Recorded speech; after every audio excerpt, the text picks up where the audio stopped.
Hey guys, Indie Game Judge here. So today I'm going to be taking a look at Terraria for iOS. So Terraria I've played on both PC and console, and I really thought it was truly an incredible game. Now that I definitely wanted to take the chance to give it a shot on iOS now that it has been released. It is also coming out for Android and Windows Phone very soon. So it features the same great game with all new controls, and so let's give it a look, shall we? So I'm just going to play the tutorial, just so you can get a kind of a feel for what's going on here. If you haven't played Terraria before, this is a great chance to start, and it's an actually incredible game. Some people just say that it's just a Minecraft ripoff in 2D. It's entirely not true, at least in my opinion. I'd say it's a very unique game. Sure, it may take some inspiration from sandbox games like Minecraft, but I definitely think it's got a much bigger focus on combat and adventuring, and it's really a great and incredible game in its own right, and is very unique and, in my opinion, even better than Minecraft. So, we've got our new controls here. So we've got a joystick on the left that we can move left and right you can slide left and right to move. You can slide it up to jump, but now there is also a new auto jump feature. And if you reach a hill or somewhere that requires a jump, the game will automatically make your character jump for you. I'd say this is a nice new feature, and it works pretty well. You can also fall through platforms by sliding it down, and the joystick will move to wherever your thumb is on the left side of the screen, or bottom left. So you can touch the screen near your character to perform actions like with a pickaxe, but you can also use the joystick on the right. So if you aim it to the right, then you can start mining to the right, like so. Same goes to the left, up, or down. So you can use it to mine, chop, or attack. At the top of your screen, you've got the inventory up here. You can switch the items just by tapping, which is really intuitive and works nicely. So if we can swap to our sword to attack this monster, and just slide it to the left to kill it. Terraria is full of monsters, especially at night. So killing that slime gave us gel that we've got here. If we got some wood, then we can also craft them to make a torch. So now that we can switch to our axe, and like before, you can just slide it to the left, and the tree will automatically be chopped down. But we've also got our new feature where if we tap anywhere on the screen, we can actually we'll get a little pop-up here that shows exactly where we're touching. And if we touch the tree trunk here, you can actually manually chop down the tree by just tapping on the bottom of it, and it'll chop down just the same. So whatever items you pick up go to your inventory, which you can reach by tapping the dot dot dot. And now we have our inventory here, which we can slide along to see all of our items. You can touch tab with the head icon to see the equip menu. So you got our equipment. You can get a helmet, a body armor, and a leg armor.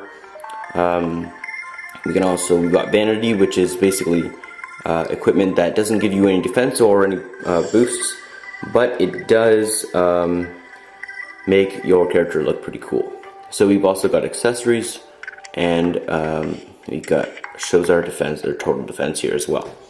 Now if we go back to here, we can go to the crafting menu. So crafting has been completely, the entire menu has been redesigned, and I think it works great.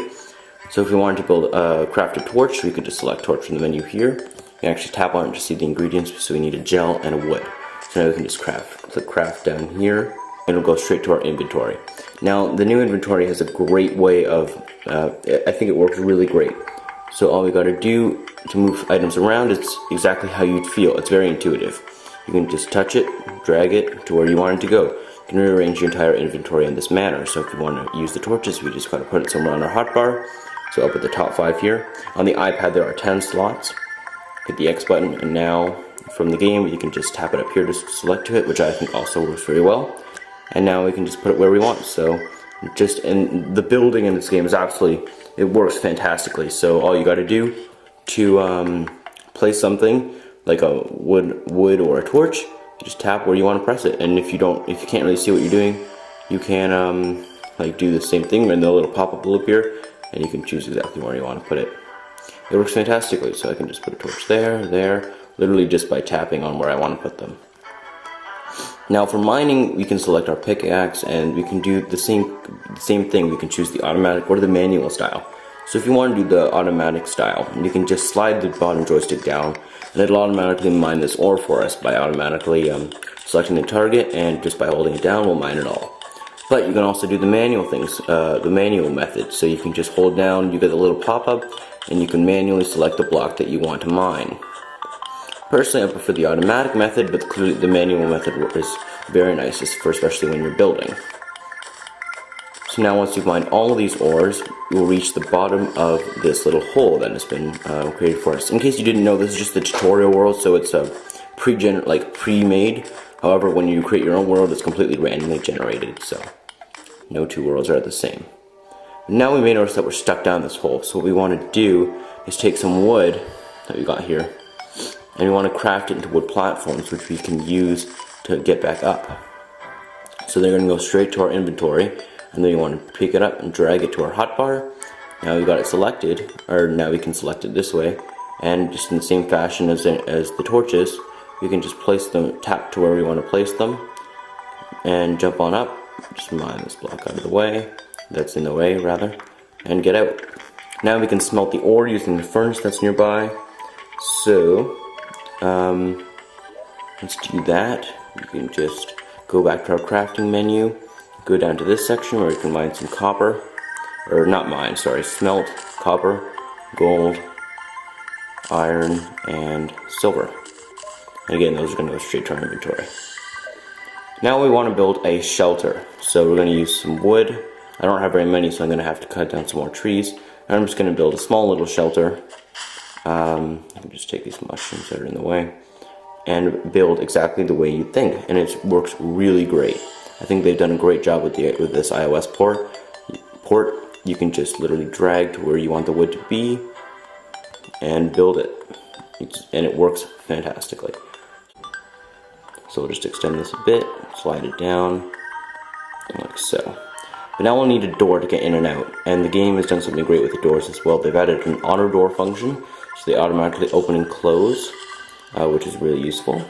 But for now, let's just chop down the 3 holes so we got room to place the doors. Go back to our crafting menu, go to, we need to build a workbench first. So craft workbench, drag it to our hotbar, and place it wherever we want. Now we've got that, we can get near it. Whenever you're standing near like a furnace or a workbench, anywhere that's a crafting station, then you'll have more options to craft with. So now we can actually not build a door because we are out of wood. So we're not out of wood, but we don't have enough. So just mine down some, chop down some trees right here.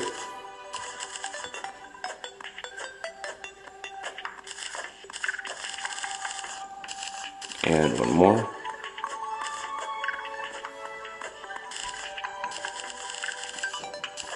And one final one, just because we're going to have to build, do one extra thing for our house, a few extra things besides doors. So now we can build 2 doors, one for either side. We can go straight to our hotbar because there is an open space. Select them like so, and just place them like so. It does take a little while to get used to, especially if you played the other versions, but I think with a little bit of time, you can really get used to it, and it works great. So the auto door function, as soon as you get close to it, it automatically opens and closes behind you, which is really nice. But you can also just tap the door as well to open it and close it. So we're almost done. Now we need to make our house safe so enemies cannot spawn. So we're going to want to build some back wall. And you can get really, really creative with your houses. I've made some really nice looking stuff in the other versions of the game, and I've had some friends who've made some really, really incredible stuff, because the farther you get, the more building materials you kind of unlock or have the ability to craft. You can make some really cool stuff. But if building's not for you, you can just focus on the adventuring. So now we just want to fill all these gaps. Alright, I kind of messed it up a little bit there, but that's okay.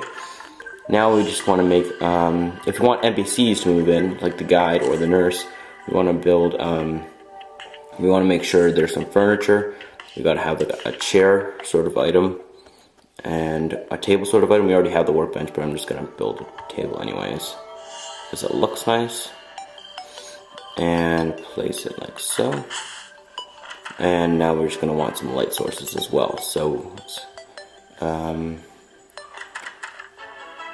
we just want to, I'll just take one of these torches, or two of these torches. So now we can place it just like anything else, just right on the side like that, which works absolutely well, really well. That looks awful. There we go. And now NPCs can move in, so the guide will move in straight away because he's the first NPC you get. So he can give you game hints and crafting info. And if you want to destroy the furniture or the walls to move, if you put them somewhere accidentally like I did, you can use some wood to craft a hammer. And then use the hammer like you would any other tool to get rid of your mistakes. So you can just get rid of all this wall here. Pick it up, there we go. And now we've got this nice, not too shabby for our first house. That's it, and that's the end of the tutorial, and it's also the end of my first look at Terraria. I think this port was really well done. They're going to be adding multiplayer soon, as well as most likely some new features. I think the controls take a little while to get used to, but should be work well with anyone who's using an iOS device or any touch device really. And even if someone's played the other versions before, they should pick it up before too long. So thank you so much for watching, guys. Please leave a like and subscribe. I really appreciate all the support. So yeah, thanks for watching, and I will see you next time.